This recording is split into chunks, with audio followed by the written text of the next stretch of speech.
Selamat hari Jumat 9 Juli 2021, warga Jemaat GKJ Salatiga Utara dan seluruh pemirsa YouTube GKJ Salatiga Utara dimanapun berada. Hari ini bersama kita akan mendengarkan sapaan Jemaat GKJ Salatiga Utara yang terambil dari surat Paulus kepada Jemaat di Kolose pasal 4 ayat yang ke-2 sampai 18. Adapun yang menjadi natsnya adalah ayat 18. Demikian firman Tuhan.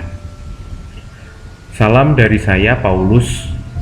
Saya sendiri yang menulis bagian ini. Jangan lupa bahwa saya masih di dalam penjara.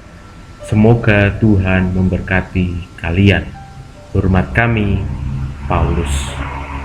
Demikianlah sabda Tuhan.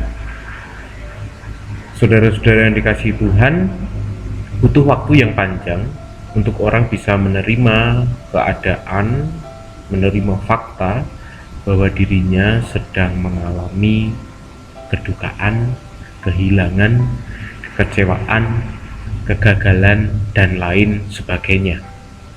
Faktanya, orang akan menghabiskan banyak waktu untuk meratapi itu semua.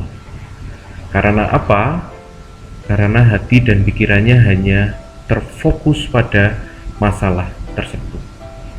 Dan tidak bisa dipungkiri bahwa hal-hal demikian biasanya dihindari oleh manusia karena menjadi momok yang menakutkan bagi manusia. Nah, Paulus, saudara-saudara, bagi saya dia adalah orang yang ora umum, orang yang tidak biasa. Mengapa demikian? Di saat Paulus di penjara, dikarenakan pekerjaan pelayanannya, Paulus masih punya hati untuk memberi semangat kepada jemaat di Kolose. Bukankah ini hal yang ora umum menurut saya?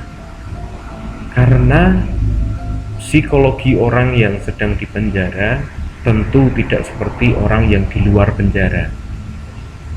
Kita bisa mengandaikan orang yang ada di luar penjara lebih sehat hidupnya. Nah, orang yang ada di penjara pasti memiliki rasa-rasa bersalah, rasa-rasa kekecewaan karena hal-hal yang terjadi di dalam kehidupannya. Tetapi Kolose 4 ayat 2-18 menyaksikan bahwa Paulus menyampaikan motivasi dan penguatan kepada jemaat di Kolose melalui rekan-rekannya. Ada Tikikus dan Onesimus. Selain itu juga Paulus menyampaikan salam sepenanggungan kepada Aristarkus, Markus, dan Justus, dan juga berterima kasih kepada Epapras atas doa dan kekuatan yang ditujukan kepada Paulus supaya dapat menjalani masa ia di penjara. Nah, pertanyaannya adalah mengapa Paulus bisa melakukan itu semua? Apa yang menjadi dasar Paulus melakukan itu semua? Padahal kondisi dirinya itu sedang tidak baik-baik saja. Padahal kondisi dirinya sedang butuh ditopang oleh yang lain. Nah, inilah yang menjadi keteladanan bagi saya dan saudara-saudara bahwa Paulus menempatkan Kristus sebagai pusat dalam dirinya. Kasih Kristuslah itu yang menguasai diri Paulus, sehingga memampukan Paulus untuk bisa menerima keadaan dan mengelola kondisinya, untuk bisa menjadi berkat bagi yang lain. Nah, saya pernah mengalami kondisi batin yang sedang tidak baik-baik saja. Dan di saat yang sama ada pelayanan kedukaan, pelayanan seripah yang harus saya kerjakan. Bagi saya ini berat.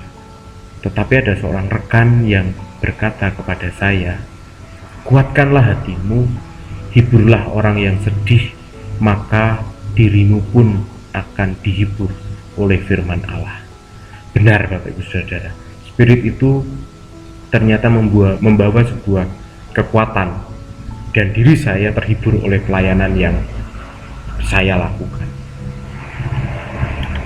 Nah, dari sini jika kita menghayati ketika kita mengalami perasaan yang tidak baik-baik saja, kita membutuhkan penghiburan dari orang lain.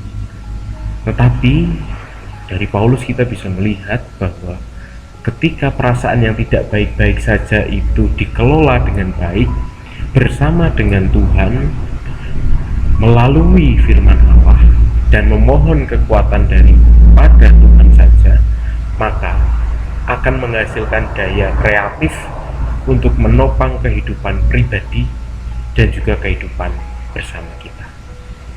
Kiranya Tuhan memampukan kita. Amin. Salam untuk Bapak Ibu Saudara-saudara dimanapun berada. Kiranya semua dalam keadaan baik dan sehat. Sampai jumpa.